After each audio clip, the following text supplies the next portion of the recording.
U štvrtkovej emisiji Dobri večer Vojvodino bude emitovani film Jovan Hranilović Človek zlučovanja, režisera Milana Belegišanina, znjati u koprodukciji ruske redakciji radioteleviziji Vojvodini i novinarske asocijacije Rusnacoh, pošveceni životu i roboti oca Jovana Hranilovića i jeho ulohi u pririhtovanju i otrimovanju Veljkej narodnej skupštini, na kotrej 1918 roku Vojvodina prisjedinjena gu Kraljovini Serbiji.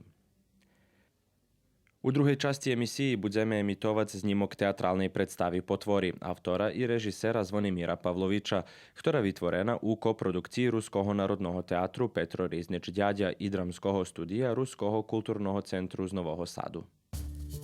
Dobri večer Vojvodino na štvrtok 26. novembra na 20 hodin i 30 minuti.